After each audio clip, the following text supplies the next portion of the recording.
السلام عليكم ورحمة الله وبركاته. إن الحمد لله نحمده ونستعينه ونستغفره ونعوذ بالله من شرور أنفسنا وسيئات أعمالنا. من يهده الله فلا مضل له ومن يضلله فلا هادي له، وأشهد أن لا إله إلا الله وحده لا شريك له، وأشهد أن محمدا عبده ورسوله. أما بعد، رب اشرح لي صدري ويسر لي أمري واحلل عقدة من لساني يفقهوا قولي. رب زدني علما، رب زدني علما. اللهم إني أسألك علما نافعا ورزقا طيبا وعملا متقبلا. সম্মানিত, আজকের শেখুল ইসলাম মোহাম্মদ ইবনে আব্দুল ওয়াহাব, শেখুল ইসলাম ইবনে তাইমিয়া রাহিমাহুল্লাহ একটি অন্যতম বই আল আকিদাতুল ওয়াসিতিয়া এর ক্লাসের 21তম ক্লাসে উপস্থিত সুপ্রিয় ভাই সকল ও সম্মানিত বোন, প্রশংসা গুণগান সেই মহান আল্লাহ তাবারক ওয়া তাআলার নিমিত্তে, যিনি আমাদের সকলকে সুস্থ রেখেছেন, ভালো রেখেছেন এবং জীবনে চলার জন্য যা কিছু দরকার আল্লাহ তাআলা তার চেয়ে অধিক আমাদেরকে দিয়েছেন। তারপরে আমাদের সকলের প্রাণ প্রিয় নবী করিম মুহাম্মদ সাল্লাল্লাহু আলাইহি ওয়াসাল্লাম, ওনার উপর অসংখ্য শান্তির ধারা বর্ষিত হোক। আল্লাহুম্মা সাল্লি আলাইহি, আল্লাহুম্মা বারিক আলাইহি। তো আমাদের যে বিষয়ের উপরে কথা চলমান ছিল, সে বিষয়টি হচ্ছে যে কোরআন আল্লাহ তাবারক ওয়া তাআলার পক্ষ থেকে নাজিলকৃত। কোরআন আল্লাহর পক্ষ থেকে নাজিলকৃত, এটা আমরা এই বিষয়টি আমরা জানছি না। এর মধ্যেই কথা আমরা একটি আয়াতে পৌঁছেছিলাম, মানে তৃতীয়, চতুর্থ, পঞ্চম নম্বর আয়াত। আল্লাহ তাআলা সেই আয়াতগুলোতে বলেন, ওয়াইদা বাদদালনা আয়াতাম মাকানা আয়া ওয়াল্লাহু আ'লামু বিমা ইউনাজ্জিলু ক্বালু ইন্নামা আনতা মুফতারিন বাল আকতারুহুম লা ইয়া'লামুন কুল নাযালাহু রূহুল কুদুস মির রাব্বিকা বিল হক লিইউসাব্বিতাল্লাযীনা আমানু ওয়া হুদাও ওয়া বুশরা লিল মুসলিমিন ওয়া লাকাদ না'লামু আন্নাহুম ইয়াকুলুনা ইন্নামা ইউআল্লিমুহু বাশারুন লিসানুল্লাযী ইউলহিদুনা ইলাইহি আ'জামি ওয়া হাযা লিসানুন আরাবিয়্যুম মুবিন। তো এই আয়াত সমূহতে আল্লাহ তাআলা বলেন যে আমি একটি আয়াতের জায়গায় আরেকটি আয়াতকে পরিবর্তন করি, আর আল্লাহ তাআলা বেশি জানেন যা তিনি নাজিল করেন। কিন্তু তারা এই অবস্থায় কি বলল, যে আপনি মিথ্যা রচনাকারী, অথচ তাদের অধিকাংশই জানে না। আল্লাহ তাআলা নবী সাল্লাল্লাহু আলাইহি ওয়াসাল্লামকে সম্বোধন করে বলেন, আপনি বলে দিন যে এটা রূহুল কুদুস নাজিল করেছে, অর্থাৎ জিবরিল আলাইহিস সালাম, মির রাব্বিকা, তার রবের পক্ষ থেকে, বিল হক, সত্য, লিইউসাব্বিতাল্লাযীনা আমানু, যাতে মুমিনরা সুদৃঢ় হয়, ওয়া হুদা ওয়া বুশরা লিল মুসলিমিন, এবং মুসলিম যারা আত্মসমর্পণকারী তাদের জন্য এটি হেদায়েত এবং সুসংবাদ। ওয়া লাকাদ না'লামু আন্নাহু ইয়াকুলুনা, আর আমি জানি, নিশ্চয় আমি জানি যে তারা বলবে, ইন্নামা ইউআল্লিমুহু বাশার, যে তাকে, অর্থাৎ নবী সাল্লাল্লাহু আলাইহি ওয়াসাল্লামকে কোনো মানুষ শিখিয়ে দিচ্ছে। তারা বলবে এইভাবে, এমন ব্যক্তি শিখিয়ে দিচ্ছে যার ভাষা আরবি নয়, অনারব। ওয়া হাযা লিসানুন আরাবিয়্যুম মুবিন, অথচ এটা সুস্পষ্ট আরবি ভাষা কোরআন। তো এখানে আল্লাহ তাবারক ওয়া তাআলা বলেন যে আমি একটি আয়াতের জায়গায় আরেকটি আয়াত পরিবর্তে নিয়ে এসেছি। অর্থাৎ রোহিত এর বিষয় আল্লাহ তাবারক ওয়া তাআলা প্রথমে এক নাজিল করেছেন, পরে আরেকটি তার বিপরীত, তার জায়গায় অন্য একটা নাজিল করে পূর্বে যেটা নাজিল করে বলেছেন সেটাকে বাতিল করে দেন, রোহিত করে দেন। রোহিতের বিষয়টি এখানে ইঙ্গিত রয়েছে। যেমন আল্লাহ তাবারক ওয়া তাআলা সূরা বাকারার 106 নম্বর আয়াতে বলেন, মা নানসাখ মিন আয়াতিন আও নুনসিহা না'তি বিখাইরিম মিনহা আও মিসলিহা, যে আমি একটি আয়াতের জায়গায় একটি আয়াতকে রহিত করি অথবা তা সেটাকে ভুলিয়ে দিই, আর তার পরিবর্তে তার উত্তম নিয়ে আসি, অথবা তার মতোই আরেকটি হুকুম নিয়ে আসি। তো আল্লাহ তাবারক ওয়া তাআলা কখনো কোনো আয়াতকে মানসুখ করেন, মানে রহিত করেন, হ্যাঁ, অর্থাৎ ওই আয়াতের জায়গায় অন্য আয়াত নিয়ে আসেন। তো এই এই মানে রহিত কখনো তেলাওয়াত হিসেবে রহিত হয়, বাতিল হয়, যে তার তেলাওয়াত করা যাবে না, অথবা কখনো হুকম হিসাবে যে সেই হুকুমটা আর প্রযোজ্য নয়। আল্লাহ তাআলা তারপরে কিন্তু বলেন ওয়াল্লাহু আ'লামু বিমা ইউনাজ্জিল, আল্লাহ তাবারক ওয়া তাআলা যা নাজিল করেন তা সম্পর্কে বেশি জ্ঞাত, বেশি জানেন তিনি। এই কথাটা আল্লাহ তাআলা কেন বলেন? এই কথাটা এই জন্য বলেন, আল্লাহ তাআলা বললেন যে এই যে আল্লাহ তাবারক ওয়া তাআলার পরিবর্তন, আল্লাহ তাবারক ওয়া তাআলার পরিবর্তন, যে আমি একটি আয়াতের জায়গায় আরেকটি আয়াত নিয়ে আসি, এটা অনর্থক নয়। এটা অনর্থক নয় যে এর কোনো উদ্দেশ্য নাই, অনর্থক এটা, এরকম বিষয় নয়। বরং এটা সেই সত্তা পক্ষ থেকে যিনি মাখলুকের লাভ উপকার সবই জানেন, ফলে তিনি একটি আয়াতের জায়গায় আরেকটি আয়াত নিয়ে আসেন। কারণ তিনি জানেন যে এই হুকুমের জায়গায় যে হুকুমটি পরবর্তীতে নিয়ে এসেছেন সেটা বেশি মাখলুকের জন্য, তাতে মাসলিহাত রয়েছে, উপকার রয়েছে, ফলে এটা তিনি করেন। আর এটা পরবর্তীতে যেটা হুকুম এসেছে সেটা মানুষের জন্য উপকারী। রহিত কাকে বলে? যে একটা হুকুম নাজিল হলো, কোনো আয়াত নাজিল হলো, সেই আয়াত দ্বারা কোনো হুকুম, কোনো বিষয় বোঝা যাচ্ছে, ওই আয়াতের জায়গায় আরেকটা আয়াত নিয়ে এসে আল্লাহ তাআলা পূর্বের আয়াতের হুকুমকে বাতিল করে দেন, পূর্বের আয়াতের হুকুমকে বাতিল করে দেন, এটাকে রহিত করা বলা হয়। আর এখানে আরেকটি বিষয় উপকারিতা এই আয়াত থেকে পাওয়া যায়, যে এই যে পরিবর্তন, এই পরিবর্তন রাসূল সাল্লাল্লাহু আলাইহি সাল্লামের পক্ষ থেকে নয়, এটা স্বয়ং আল্লাহ তাবারক ওয়া তাআলার পক্ষ থেকে। ওই জন্য আল্লাহ তাআলা কি বলেন? বাদদালনা, আমি পরিবর্তন করেছি। হ্যাঁ, তো তিনি নিজের কথা বলেন। হ্যাঁ, তিনি নাজিল করেছেন, তার স্বজ্ঞানে এটা নাজিল করেছেন। হ্যাঁ, আর এক আয়াতের পরিবর্তে আরেকটা আয়াত নিয়ে এসেছেন। এটা রাসূল সাল্লাল্লাহু আলাইহি সাল্লামকে বলেন যে এটা আপনার পক্ষ থেকে নেই, বরং বরং রাসূল সাল্লাল্লাহু আলাইহি সাল্লামের পক্ষ, বরং আল্লাহ তাবারক ওয়া তাআলার পক্ষ থেকে। আল্লাহ তাআলা যেমন অন্য আয়াতে বলেন, সূরা ইউনূসের 15 নম্বর আয়াতে, ওয়াইদা তুতলা আলাইহিম আয়াতুনা বাইয়িনাতুন ক্বালাল্লাযীনা লা ইয়ারজুনা লিকাআনা ইতি বিকুরআনি গায়রি হাযা আও বাদদিলহু। দেখেন, যে যখন তাদের নিকটে আমার আয়াত তেলাওয়াত করা হয়, তো যারা আমার সাক্ষাতের আশা করে না তারা বলে যে কোরআন নিয়ে এসো, এই কোরআন ছাড়া আরেকটি কোরআন নিয়ে এসো, অথবা এর পরিবর্তন করো। তো এর উত্তর কি হবে? এর উত্তর এর উত্তর তাদের কথা থেকে, যে আল্লাহ তাআলা তখন কি বলেন, নবী সাল্লাল্লাহু আলাইহি সাল্লামকে সম্বোধন করে ঘোষণা করতে বললেন, বলতে বললেন আল্লাহ তাআলা নবীকে, কুল, হে নবী আপনি বলুন, মা ইয়াকুনু লি আন উবাদদিলাহু মিন তিলকাই নাফসি, যে আমার আমি সেটাকে পরিবর্তন করতে পারি না স্ব ইচ্ছায়, কারণ এটা তো আমার কালাম নয়, আমার বাণী নয়। আমি তো পৌঁছে দাও, আমি রাসূল, তার কথাকে পৌঁছে দিচ্ছি, এটা আমার বাণী নয়, আমি নিজের ইচ্ছায় এটাতে পরিবর্তন করতে পারি না। এখানে কিন্তু এখানে কিন্তু আল্লাহ তাআলা এই কথা বললেন না যে ওয়ালা আতি বিকুরআনিন গায়রিহি, যে তুমি বলো যে আমি এর এই কোরআন ছাড়া অন্য কোরআন নিয়ে আসতে পারবো না, এটা এটা আল্লাহ তাআলা বলতে বলেননি। বরং আল্লাহ তাআলা কি বলতে বললেন, যে আপনি বলুন যে এর পরিবর্তে আমি কোনো জিনিস নিয়ে আসতে পারি না স্ব ইচ্ছায়। কেন? কারণ এই পরিবর্তন তার পক্ষ থেকে, পরিবর্তন যদি পরিবর্তন সম্ভব না হয় নবী সাল্লাল্লাহু আলাইহি ওয়াসাল্লামের পক্ষ থেকে, তাহলে তার পরিবর্তে আরেকটি কোরআন নিয়ে আসা আরো অসম্ভব হয়ে যাবে। আল্লাহ তাবারক ওয়া তাআলা এই কথা বলে এটা স্পষ্ট করে দিলেন যে নবীর দ্বারাতে যদি পরিবর্তন করা সম্ভব না হয়, তো সেই নবীর দ্বারাতে সেই কোরআনের জায়গায় আরেকটি কোরআন নিয়ে আসা কি করে সম্ভব হতে পারে? কি করে সম্ভব হতে পারে? ফলে এই কোরআন আল্লাহ তাবারক ওয়া তাআলা, তো আল্লাহ তাআলা ব্যতীত অন্য কেউ ওই কোরআন কি করে নিয়ে আসতে পারে, যেটা আল্লাহ তাআলার সত্তা থেকে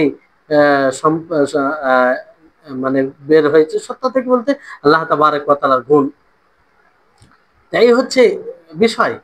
আল্লাহ তাআলা এই কথা বললেন না যে তুমি বলো হ্যাঁ যে আমি এর পরিবর্তে আরেকটি কোরআন নিয়ে আসতে পারবো না, সক্ষম নয়, এটা বলতে বলেননি আল্লাহ তাআলা। বরং কি বললেন যে বলো যে আমি স্ব ইচ্ছায় আহ, কোরআনে কোনো প্রকারে পরিবর্তন করতে পারি না। তো পরিবর্তন করা যদি নবী সাল্লাল্লাহু আলাইহি সাল্লামের পক্ষে সম্ভব না হয়, তাহলে সেই মতো আরেকটি কোরআন কি করে নিয়ে আসা যায়?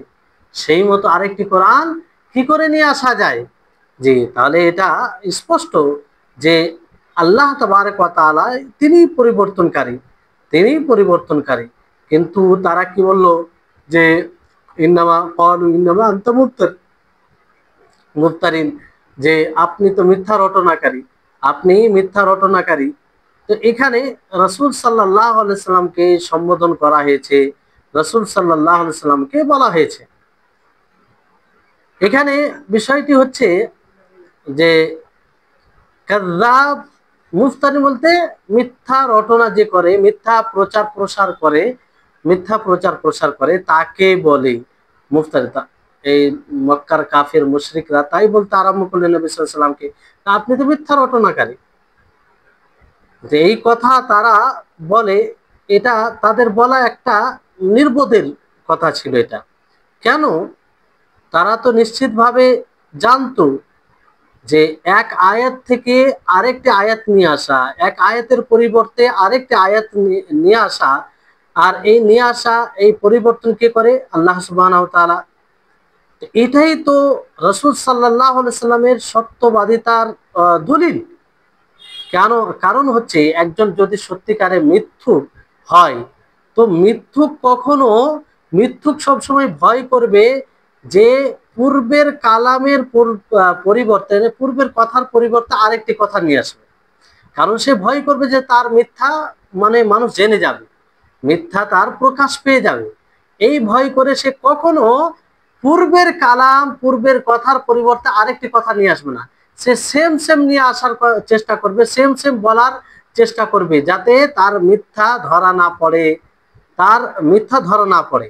তো এখানে নবী সাল্লাল্লাহু আলাইহি সাল্লাম তো নবী সাল্লাল্লাহু আলাইহি সাল্লাম তো যদি মিথ্যুক হতেন তাহলে পরিবর্তে অন্য কথা কেন নিয়ে আসতেন? তো অন্য কথা নিয়ে আসার মানেই হচ্ছে রাসূল সাল্লাল্লাহু আলাইহি সাল্লাম তিনি সত্যবাদী, তিনি সত্য। কারণ স্বাভাবিক বিষয় যে একজন মিথ্যুক পূর্বের কথাকে পূর্বের মতোই নিয়ে আসবে, পরিবর্তন ঘটাবে না। কারণ তার একটা ভয় থাকবে যে আমি যদি পরিবর্তন ঘটাই তাহলে আমার মিথ্যা ধরে ফেলবে মানুষ। তো রাসূল সাল্লাল্লাহু আলাইহি সাল্লাম কি করে মিথ্যুক হতে পারে? তিনার উপরে যে কোরআন নাজিল হয়েছে, সেই কোরআনের জায়গায় অন্য আয়াত যদি পরবর্তীতে আল্লাহ নবী বলেন, তো আল্লাহ নবী যদি মিথ্যুক হয় তাহলে এটা কেন করবেন? আল্লাহ নবী যদি মিথ্যুক হয় এটা করবেন না। এটা পরিবর্তন ঘটছে, তার মানে কি? পরিবর্তন ঘটা মানে রাসূল সাল্লাল্লাহু আলাইহি সাল্লাম তিনি সত্যবাদী, তিনি সত্যবাদী। জি, তাহলে এই হিসেবে এটা রাসূল সাল্লাল্লাহু আলাইহি সাল্লামের তিনি সত্যবাদের দলিল। এটা পরিবর্তন করা, এক আয়াত থেকে এক আয়াতের পরিবর্তে আরেকটা আয়াত নিয়ে আসা, কারণ এটা মৃত্যু কখনো করবে না। তারপরে আল্লাহ তাআলা বলেন বাল আকতারুহুম লা ইয়ালামুন, যে তাদের অধিকাংশই জানে না, অধিকাংশই জানে না। তো বিষয়টি হচ্ছে যে এই অধিকাংশ জানে না বলতে তারা এই কথা বলে, জানলে হয়তো এই কথা বলতো না।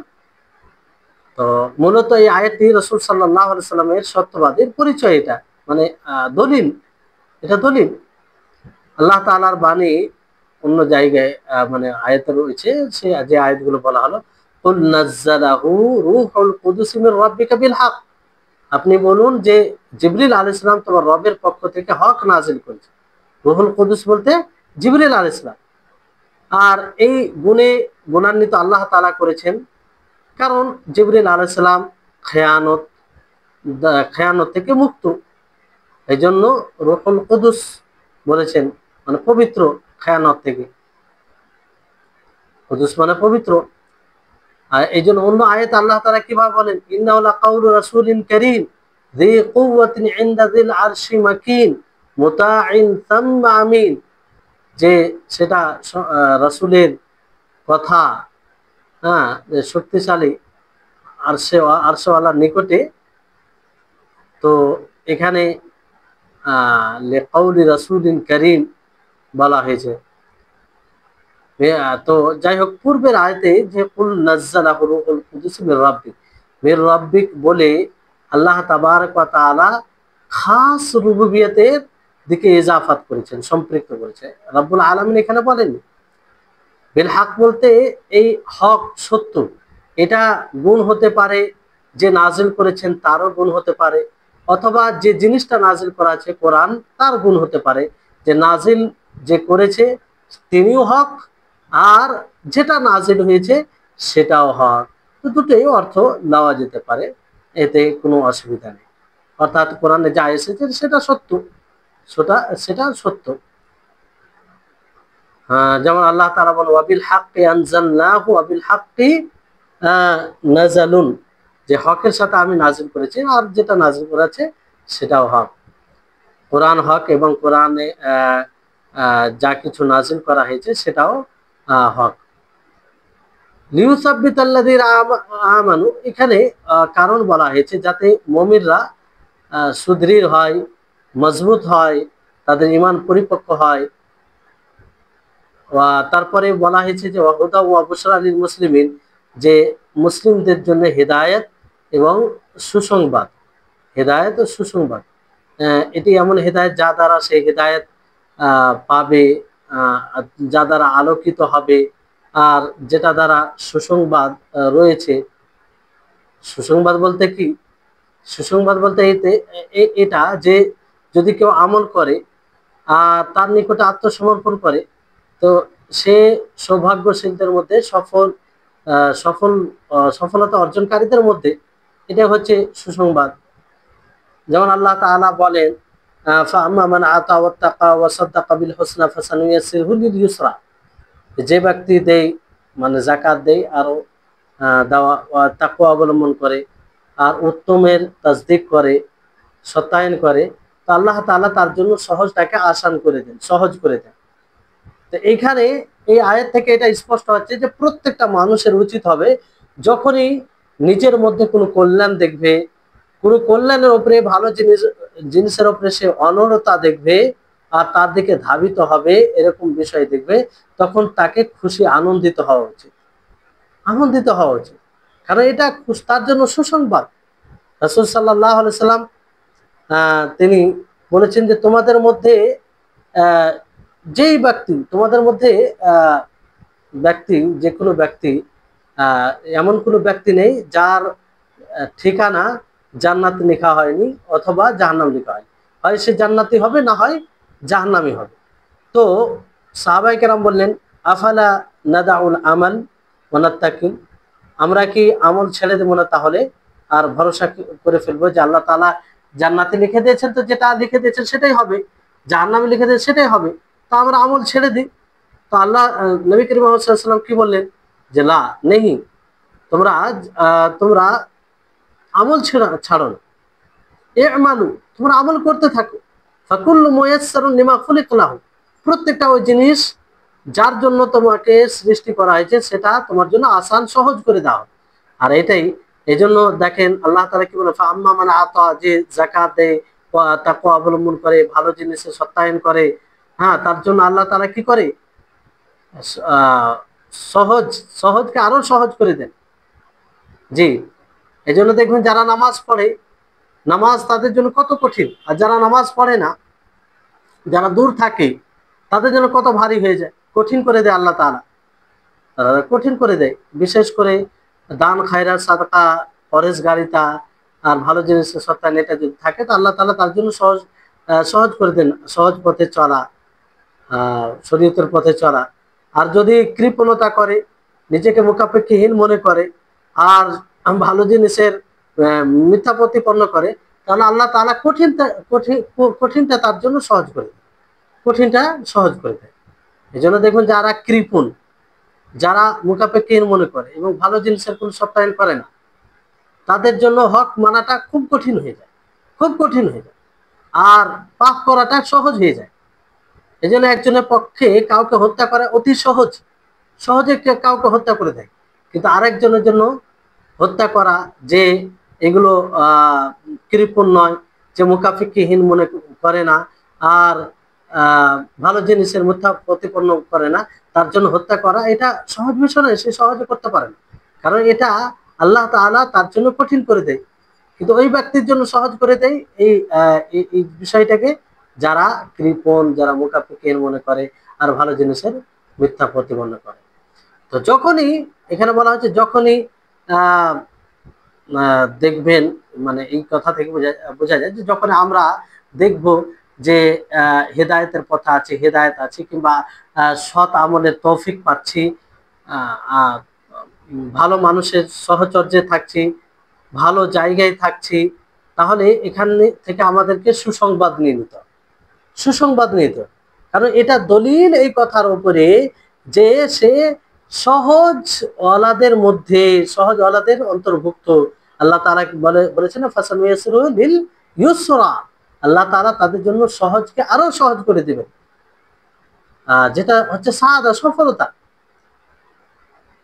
এখানে এই জন্য বলা হয়েছে ওয়াহুদাম ওয়া বুশরা লিল মুসলিমিন, যে হেদায়েত এবং সুসংবাদ কাদের জন্য? মুসলিমদের জন্য, যারা নিজেকে আত্মসমর্পণ করবে তাদের জন্য।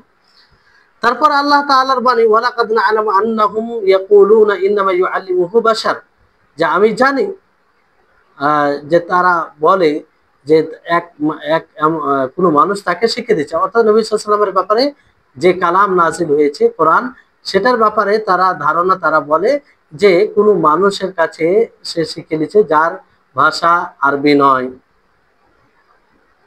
তো আসলে এখানে এই কথা তারা বলেছে। তো আহ,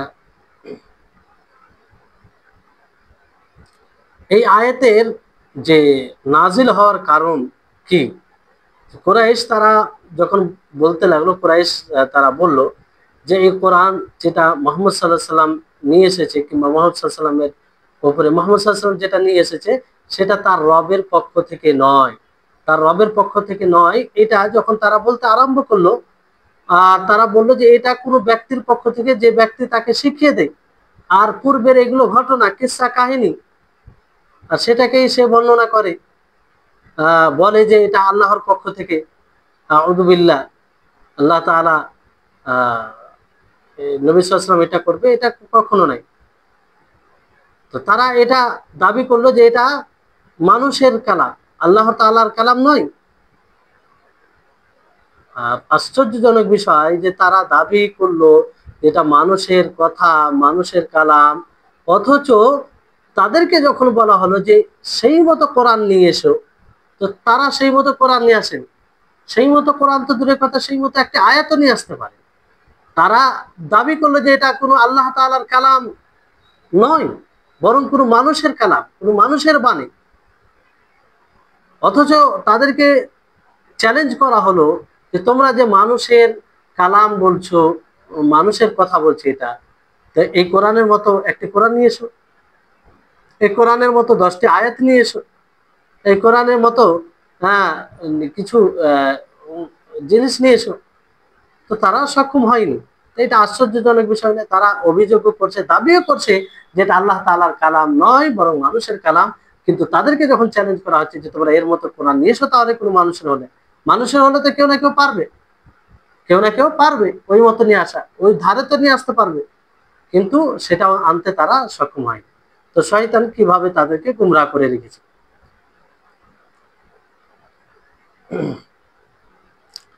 তো তারা এইভাবে বলতে লাগলো যে এমন মানুষ তাকে শিখে দেয় যে যার ভাষা আরবি নয়, অনারব ভাষা, অথচ এটা সুস্পষ্ট ভাষায় নাজিল হয়েছে। তো কোরআন এটা আরবি, আর সবচেয়ে ফাসি আর আরবির মধ্যে অন্যতম আরবি। কেমন করে এটা অনারব মানুষ শিখিয়ে দিতে পারে, কিংবা অনারব মানুষের কাছ থেকে আসতে পারে, যার যে ভাষাই শুদ্ধ মতো জানেন, একজন আজামি অনারব, সে ভাষা ঠিক মতো জানে না, তো সে কেমন করে এই কোরআন আরবি ভাষা নিয়ে আসতে পারে? তো এখানে আল্লাহ তাআলা যে বলছেন, যেটা আসল বিষয় এখানে বলার, ওয়াল্লাহু আলাম বিমা ইউনাজ্জিল, আল্লাহ তাআলা জানেন যে যেটা তিনি নাজিল করেছেন। তাহলে ইউনাজ্জিল, নাজিল করেছেন, নাজিল করেছেন, তো এটা কি হলো? যে আল কোরআন মুনাজ্জাম মিনাল্লাহ, কোরআন আল্লাহ তাআলার পক্ষ থেকে নাযিলকৃত। অনুরূপভাবে কুল নাযালা রূহুল কুদুস মির রাব্বিক, যে জিবরিল আলাইহিস সালাম তার রবের পক্ষ থেকে নাযিল করেছেন, তাহলে মুনাজ্জাল মিনাল্লাহ, এটাই প্রমাণিত হচ্ছে। তো এই সমস্ত আয়াত পূর্বে যেগুলো আয়াত আপনারা শুনলেন, এই কথার উপরে প্রতীয়মান যে আল্লাহ তাবারক ওয়া তাআলার কালাম, আল্লাহ তাবারক ওয়া তাআলার বাণী, এটা তার পক্ষ থেকে নাযিলকৃত, তার পক্ষ থেকে নাযিলকৃত। আর তারপরে যে আয়াত রয়েছে, লেখক রাহিমাহুল্লাহ সেই আয়াতটি নিয়ে আসেনি, কিন্তু সেখানে কোনো মানে মূল বিষয় যেটা বলার সেই বিষয়ও নেই, কিন্তু সেই আয়াতে কিছু উপকারিতা রয়েছে, ফলে বলা হচ্ছে যে আল্লাহ তাআলা মানে তারপরে আয়াতে কি বলেন, ইন্নাল্লাযীনা লা ইউমিনুনা বিল্লাহি লা ইউমিনুনা বিআয়াতিল্লাহি লা ইয়াহদিহিমুল্লাহু ওয়া লাহুম আযাবুন আলীম ইন্নামা ইয়াফতারিল কাযিবা আল্লাযীনা লা ইউমিনুনা বিআয়াতিল্লাহি ওয়া উলাইকা হুমুল কাযিবুন। যে নিশ্চয় আল্লাহ মুমিন যারা ঈমান আনেনি আল্লাহ তাআলার নিদর্শনের উপরে, আয়াতের উপরে, তাদেরকে তাআলা হেদায়েত দেন, তাদেরকে আল্লাহ তাআলা হেদায়েত দেন, আর তাদের জন্য যন্ত্রণাদায়ক শাস্তি রয়েছে। তারা মিথ্যা প্রতিপন্ন করে, যারা মূলত আল্লাহ তাআলার আয়াতের উপরে ঈমান নিয়ে আসেনি, তারাই হচ্ছে মৃত্যু। এই আয়াতের অর্থ কি? এই আয়াতের অর্থ হচ্ছে এটাই যে যারা আল্লাহ তাবারক ওয়া তাআলার আয়াত সমূহের প্রতি ঈমান আনেনি, আল্লাহ তাআলা তাদেরকে হেদায়েত দেন, আর তারা সে আয়াত দ্বারা, আল্লাহ তাবারক ওয়া তাআলার আয়াত দ্বারা উপকৃত হননি। তাহলে হেদায়েত মানুষের যে আমল ধাবিত হওয়ার উপরে এটা নির্ভর রয়েছে। যারা আল্লাহ তাবারক ওয়া তাআলার আয়াতের উপরে ঈমান এনেছে তাদেরকে আল্লাহ তাআলা হেদায়েত দিয়েছেন, আর যারা আল্লাহ তাআলার আয়াতের উপরে ঈমান আনেনি তাদেরকে আল্লাহ তাআলা হেদায়েত দেননি। তাহলে এখানে একটা বাস্তবতা রয়েছে যে দেখেন, যারা আল্লাহ তাবারক ওয়া তাআলার আয়াতের উপরে ঈমান আনবে না তাদেরকে আল্লাহ তাআলা হেদায়েত দিবেন, সুস্পষ্ট কথা। ঈমান আনলে আল্লাহ তাআলা হেদায়েত দিবেন, ঈমান আনলেই সে হেদায়েত প্রাপ্ত হবে, তার জন্য হেদায়েতের পথকে আল্লাহ তাআলা সহজ করে দেবেন, সহজ করে দেবেন। এর বিপরীত অর্থ এটা বলতে পারেন যে যারা আল্লাহ তাবারক ওয়া তাআলার আয়াতের উপরে ঈমান নিয়ে আসবে তারা হেদায়েত পাবে, তাদেরকে আল্লাহ তাআলা হেদায়েত দিবে, আর যারা ঈমান নিয়ে আসবে না তারা হেদায়েত পাবে না, অর্থাৎ আল্লাহ তাআলা তাদেরকে হেদায়েত দিবেন। এর উদাহরণ যেমন আমরা অনেককেই পাই যারা আল্লাহর আয়াত সমূহের প্রতি ঈমান আনেন, তো আল্লাহ তাআলা তাদেরকে হেদায়েত দেই না, সেই আয়াতকে সঠিকভাবে বুঝার হেদায়েত দেন, মানে সঠিকভাবে যে সেই আয়াতকে বুঝবে, যেভাবে সাহাবায়ে কেরাম বুঝেছেন, যেভাবে নবী করিম মুহাম্মদ সাল্লাল্লাহু আলাইহি ওয়াসাল্লাম বুঝেছেন, সেইভাবে বুঝার তারা তৌফিক পায় না। কেন? সেই আয়াতের উপরে ঈমান না নিয়ে আসার কারণে। যেমন কিছু লোকের কথা এরকম যে আল্লাহ তাআলা আসমানি দুনিয়ায় অবতরণ করেন, এটা প্রমাণিত, এটা প্রমাণিত, কিন্তু কিছু মানুষ কি বলে, কেমন করে আল্লাহ তাআলা আসমানি দুনিয়াতে আসে, কি করে আসে? তারা যদি ঈমান আনতো সরাসরি যে আল্লাহ তাআলা বলেছেন যে আসমানি দুনিয়াতে আসবেন, তা আসবেন, এটার উপরে ঈমান যদি তারা এইভাবে নিয়ে আসতো তাহলে কোনো সমস্যাই ছিল না, তারা হেদায়েত পেয়ে যেত, তারা হেদায়েতের পথে থাকতো। কিন্তু যখনই তারা সংশয় করলো যে আল্লাহ তাবারক ওয়া তাআলা এই আসমানে দুনিয়া আসবে, তো কেমন করে আসবে, মানে ঈমান আনলো না, তখন আল্লাহ তাআলা তাদেরকে সেই আয়াতটি সঠিক মতো বুঝার তৌফিক দান করলো না, তারা দান করলো না।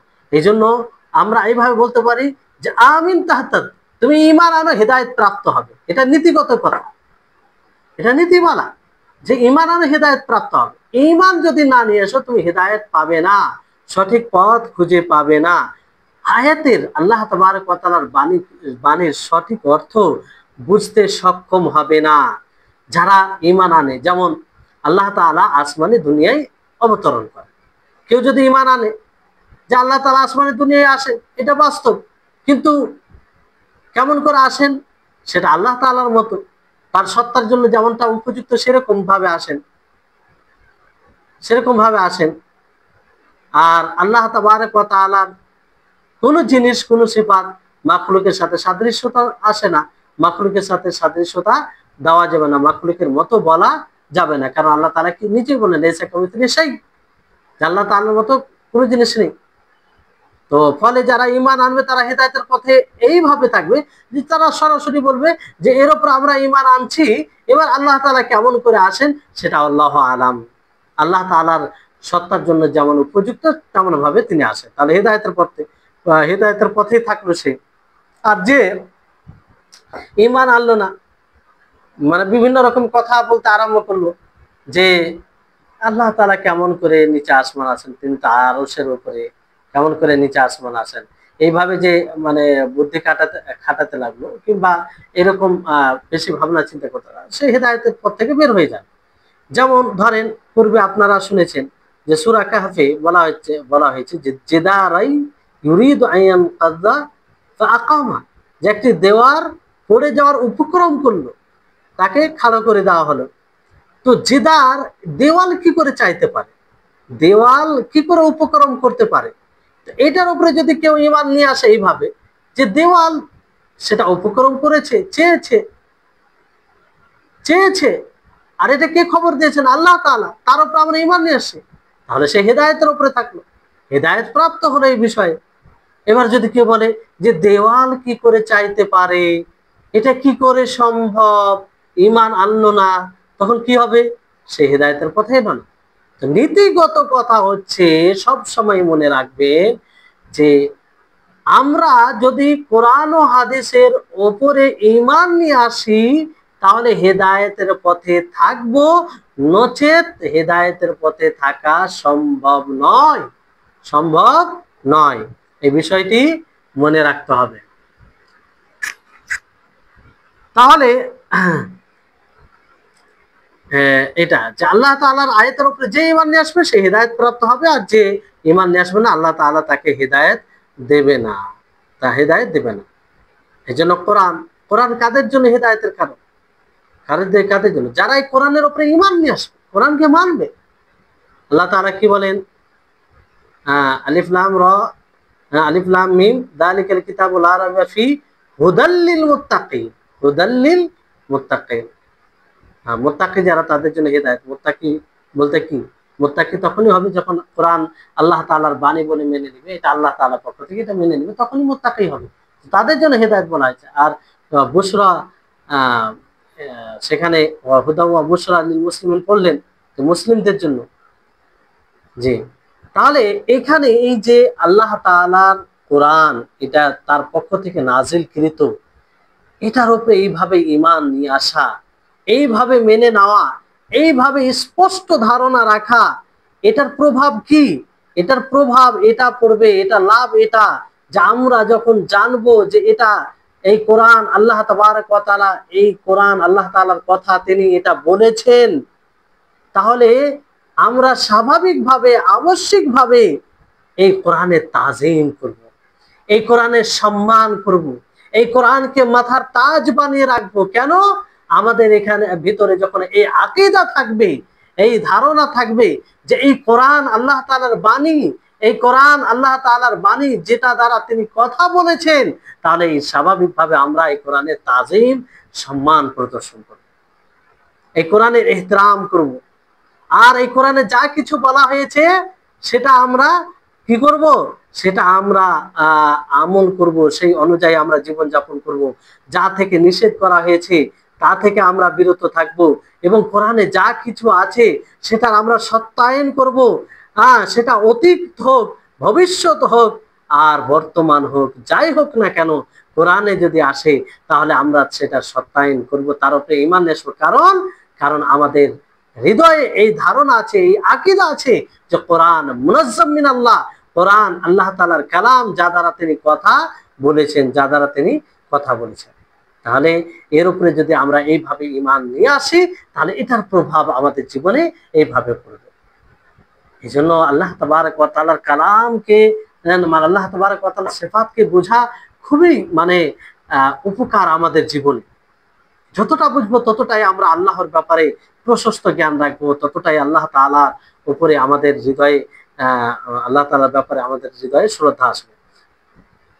তারপরে মুমিনদের তাদের রব দেখার বাস্তবায়ন হাসরের কিয়ামতের দিন, যে মুমিনরা তাদের রবকে দেখবে কিয়ামতের দিন, এটার প্রমাণ রয়েছে। মানে লেখক রাহিমাহুল্লাহ এই এই এই কথার প্রমাণে বেশ কয়েকটি আয়াত নিয়ে এসেছেন কোরআন, যে আয়াতগুলো থেকে এটা প্রমাণ যে মুমিনরা রবকে দেখবে, মুমিনরা আল্লাহ তাআলাকে দেখবে। এটা আহলুস সুন্নাহ ওয়াল জামাত এটাকে মানে, এটা বাস্তব কোরআন হাদিস দ্বারা প্রমাণিত। আল্লাহ তাআলা যেমন মানে প্রথম আয়াত লেখক রাহিমাহুল্লাহ এনেছেন, তাতে বলছেন উজুহু ইয়াউমাইদিন নাযিরা ইলা রাব্বিহা নাযিরা, সেই দিন কিছু চেহারা, কিছু মুখমণ্ডল, হ্যাঁ, মানে ভালো থাকবে, তাদের রবের দিকে দেখে রবের দিকে দেখে। তাহলে মানে উজুহু ইয়াউমাইদিন, সেই দিন বলতে কি আখিরাতের দিন, আখিরাতের দিন আনন্দিত হবে কিছু চেহারা, উজ্জ্বল হবে, নাযিরা ভালো হবে। হ্যাঁ, তো এটা কি যেমন আল্লাহ তাআলার এই কথা মানে দিকে ইঙ্গিত করে, কিংবা যে আল্লাহ তাআলা বলেন ফাওয়াকাহুমুল্লাহু শাররা যালিকাল ইয়াউমি ওয়া লাকাহুম নাদরাতাও ওয়া সুরুরা, যে আল্লাহ তাআলা তাদেরকে সেই দিনের শার মন্দ থেকে বাঁচাবেন, আর তারা তাদের সাথে মানে সাক্ষাৎ করবে, মানে তারা খুশি হবে, আনন্দিত হবে, তাদের চেহারায় মানে আনন্দ আসবে, কোন প্রকারের চিন্তা, কোন প্রকার কিছু থাকবে না, তাদের হৃদয়ে এক প্রকার আনন্দ খুশি আসবে। ইলা রাব্বিহা নাযিরা, এখানে নাযিরা বিজ মানে দেখা, আর এলা দ্বারা এখানে নাযিরা, ইলা রাব্বিহা নাযিরা, এলা তো মানে শেষ পর্যন্ত দেখা। এখানে মানে দেখবে আল্লাহ তাবারক ওয়া তাআলাকে দেখবে, আল্লাহ তাআলা কে দেখবে। এই আয়াতে কারিমা যেটা প্রতি মানে যেটা লাভ দেয়, উপকার পাওয়া যায় এই আয়াত থেকে, যে সেই দিন আনন্দিত চেহারা যারা রবকে দেখবে, এই রবকে দেখার কারণে তাদের আরো এই সৌন্দর্য, এই খুশি আরো বেড়ে যাবে। আর এই সব চেহারা মুখমণ্ডল আল্লাহ তাআলাকে দেখার জন্য প্রস্তুত থাকবে, আল্লাহ তাআলাকে দেখার জন্য প্রস্তুত থাকবে, তারা আল্লাহ তাআলাকে দেখার জন্য তৈরি থাকবে। তো যাই হোক, এখানে এই আয়াতে এটা দলিল যে আল্লাহ তাআলাকে চক্ষু দ্বারা দেখা যাবে, দেখা যাবে। আর এটা আহলুস সুন্নাহ ওয়াল জামাতের আকীদা, কথা, যে মুমিনরা আল্লাহ তাআলাকে দেখবে। আর তারা আহলুস সুন্নাহ ওয়াল জামাত একাধিক আয়াত থেকে দলিল উপস্থাপন করেছেন, আর হাদিস থেকেও, যে হাদিসগুলো মুতাওয়াতির সূত্রে বর্ণিত, তা থেকেও তিনারা মানে দলিল উপস্থাপন করেছেন। অনেক সাহাবা, অসংখ্য সাহাবা এগুলো রিওয়ায়াত করেছেন, যা দ্বারা এটা প্রমাণ। সাহাবা, তাবিন, তাবিন, এরা সবাই এদের মানে আসার প্রমাণিত এটা। তাহলে যতগুলো দলিল আছে এটা নিশ্চিতভাবে এটা প্রমাণ করে যে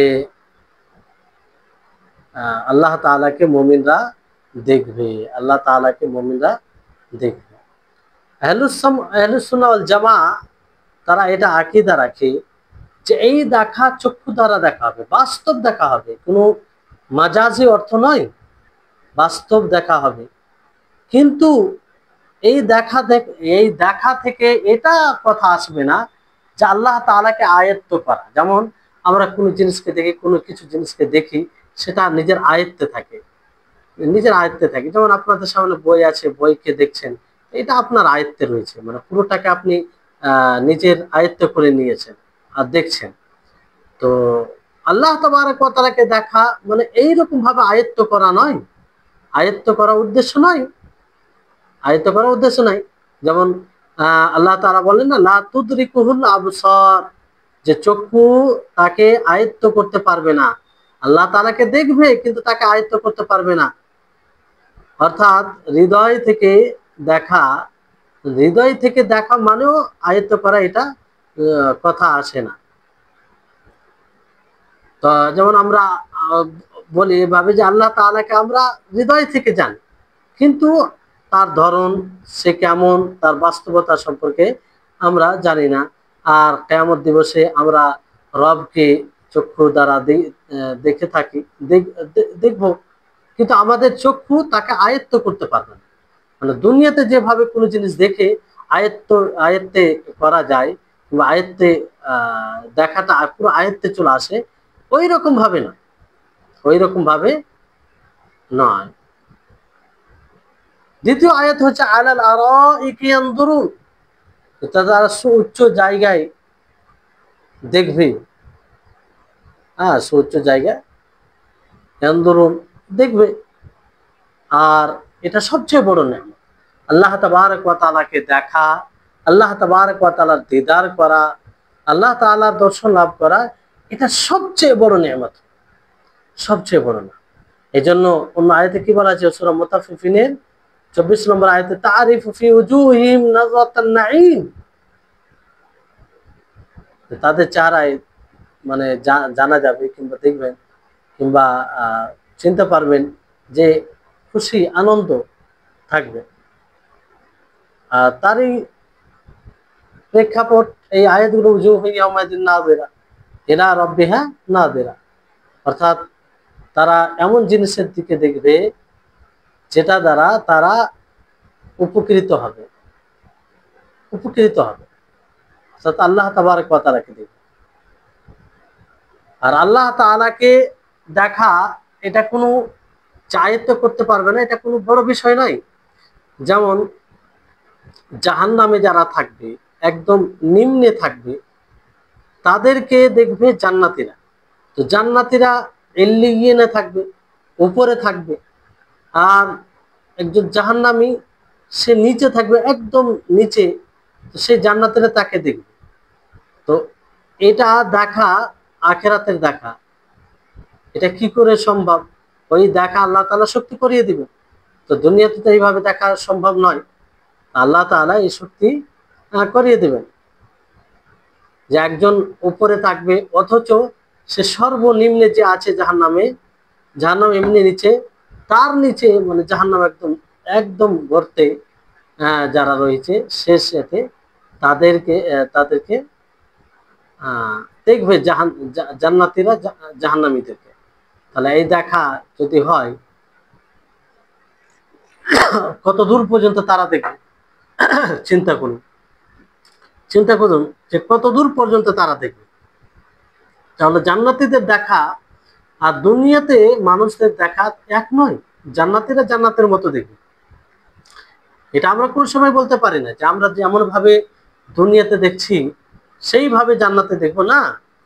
দুনিয়ার দেখা এবং জান্নাতের দেখা এক নয়। জান্নাতে যে সময় দেখবে, কারণ জান্নাতে এমনও হবে যে সে তার মিলকিয়াতে, তার অধীনে জান্নাতে এতটা প্রশস্ত থাকবে যে 2000 বছর চলতে গিয়ে যতটা পথ, যতটা যেতে পারবে, সেই রকম তার অধীনে থাকবে।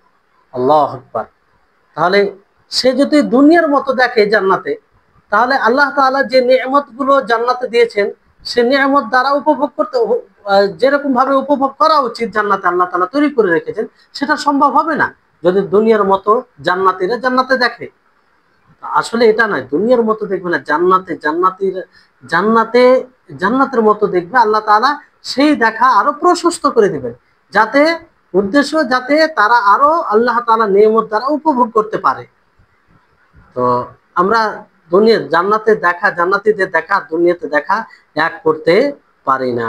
যেমনটা উদাহরণ দেওয়া হলো যে একজন জান্নাতের অধীনে থাকবে, তো সে যদি দুনিয়ার মতো দেখে, তাহলে কি করে দেখবে, কত দূর দেখবে? আমরা দুনিয়াতে কত, খুব বেশি দেখতে গেলে আমরা 1 কিলোমিটার দেখি, মানে বেশি বলে দিলাম।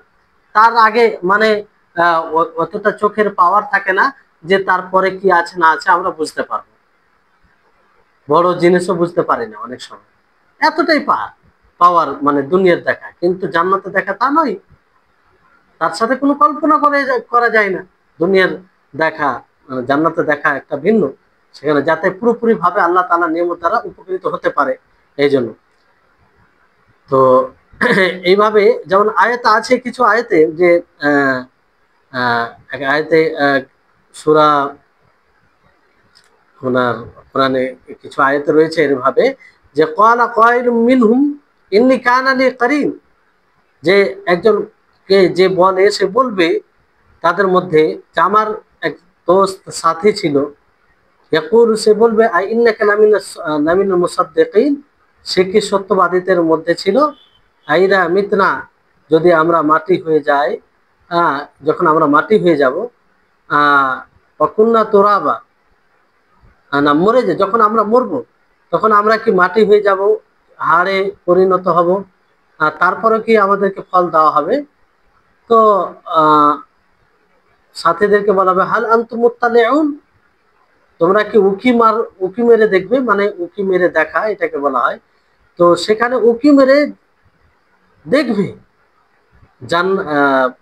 জান্নাতীরা কাদেরকে, একদম যে জাহান্নামের নিচে আছে, যেটা আপনাদেরকে বলা হলো যে তখন। তো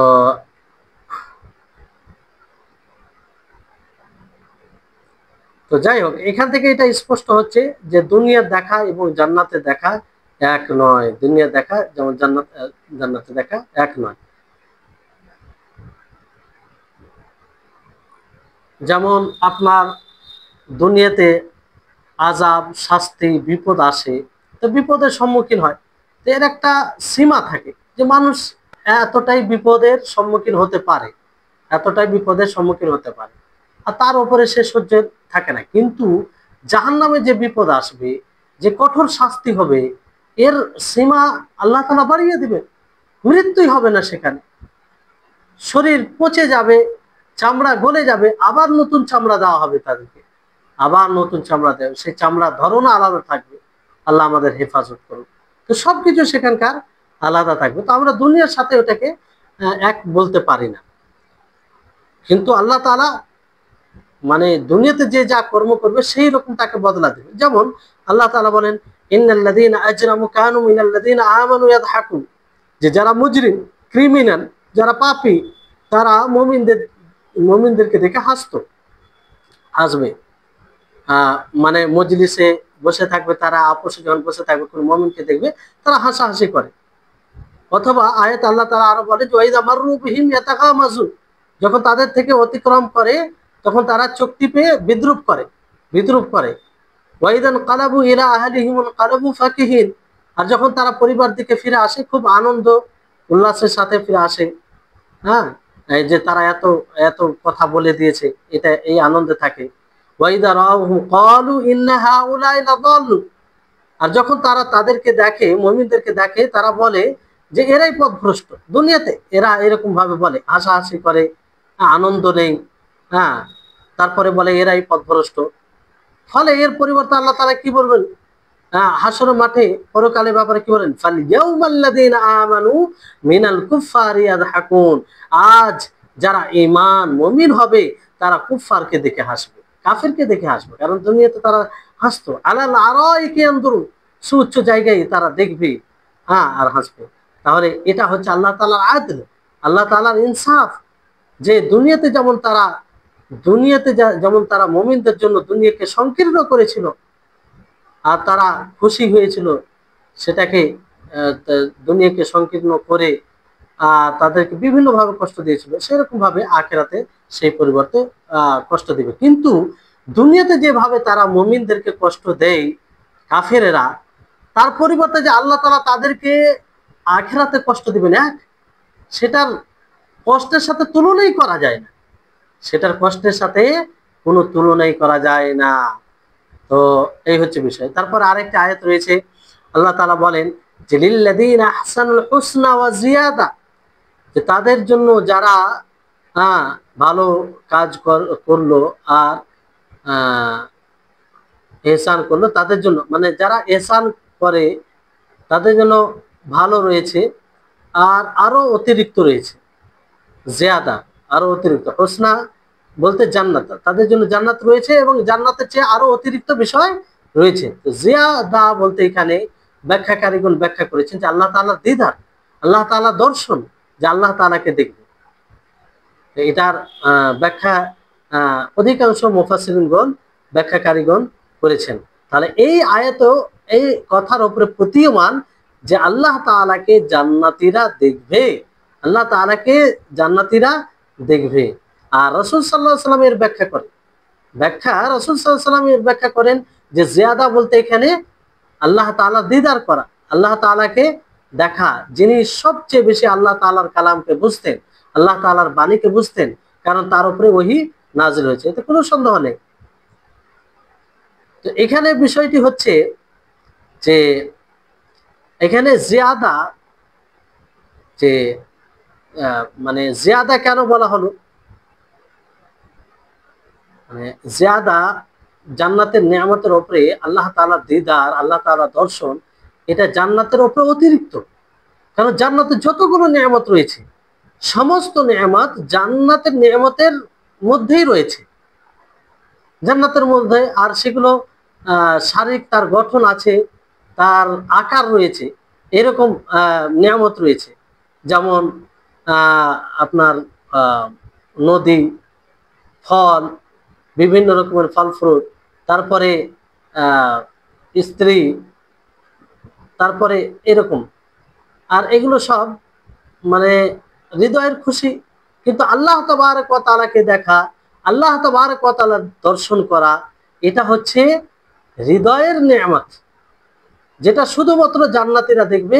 আর যেই নিয়ামতটি সবচেয়ে উত্তম নিয়ামত, সবচেয়ে উত্তম নিয়ামত, আল্লাহ যেন আমাদের সকলকে তাদের অন্তর্ভুক্ত করে। হে আল্লাহ, যেন আমরা তোমার দিদার দর্শন অর্জন করতে পারি।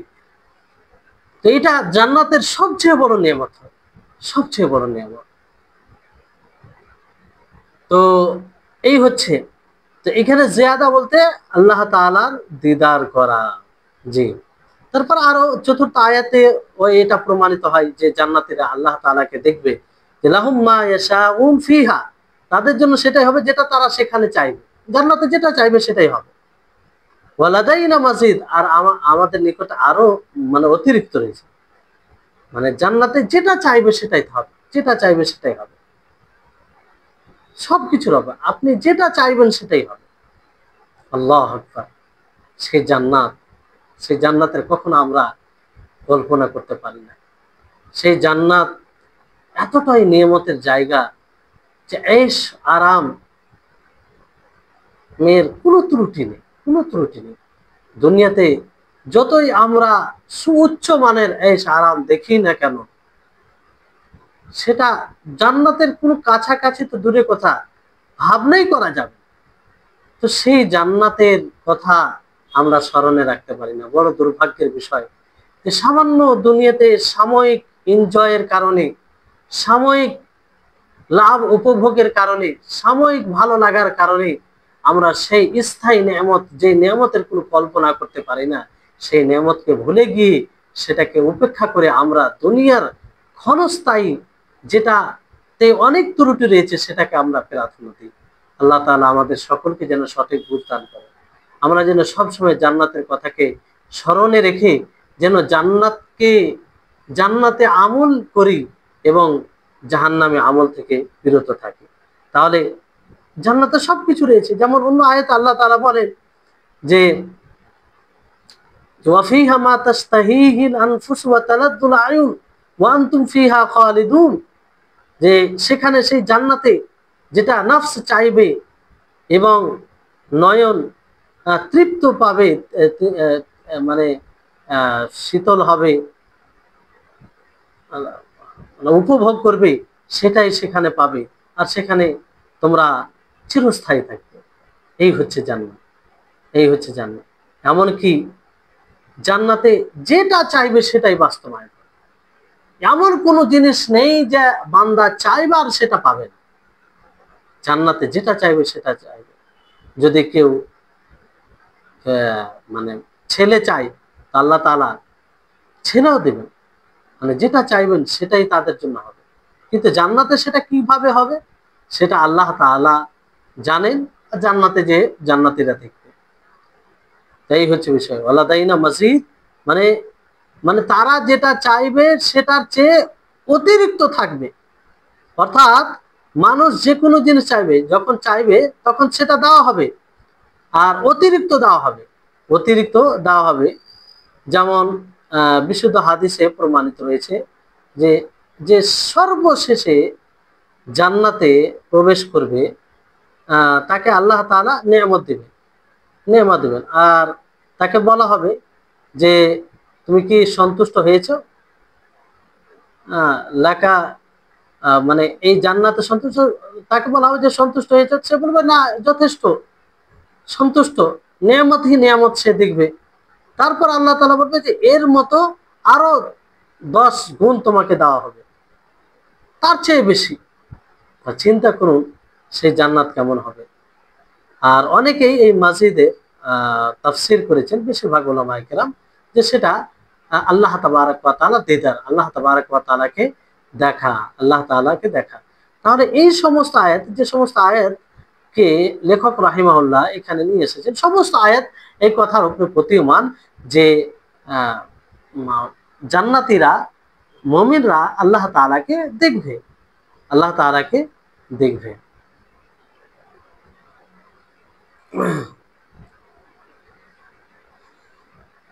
তারপরে এর বিরুদ্ধে গিয়েছে কিছু কিছু পথভ্রষ্ট দল। তারা বলেছে যে না, আল্লাহ তাআলাকে দেখতে পাবে না, কারণ দেখতে গেলে অনেক বাতিল বিষয় লাজিম হয়ে যায়। তো এটার বিষয়ে আমরা ইনশাআল্লাহ আগামী ক্লাসে পড়ব, বুধবার। আল্লাহ আমাদেরকে যদি তৌফিক দান করেন, আল্লাহ তাআলার কাছে আমরা সবসময় আহ চাইবো যে না আমাদেরকে প্রতিটি কল্যাণ কাজে অগ্রগামী হয়ে থাকার তৌফিক দান করেন, সৎ কাজে এগিয়ে থাকার তৌফিক দান করেন। আর বিশেষভাবে আল্লাহ তাআলার ইলমে, আল্লাহ তাআলা আমাদের ইলমে বারাকা দান করেন, আর সেটা যেন নাফে হয়, দুনিয়া তো আমরা উপকৃত নিজেকে করতে পারি, এবং এর দ্বারা যেন আমরা আখিরাতেও উপকৃত হতে পারি। আল্লাহ তাআলা আমাদের সকলকে সার্বিকভাবে তৌফিক দান করেন। وآخر دعوانا الحمد لله رب العالمين. السلام عليكم ورحمة الله وبركاته.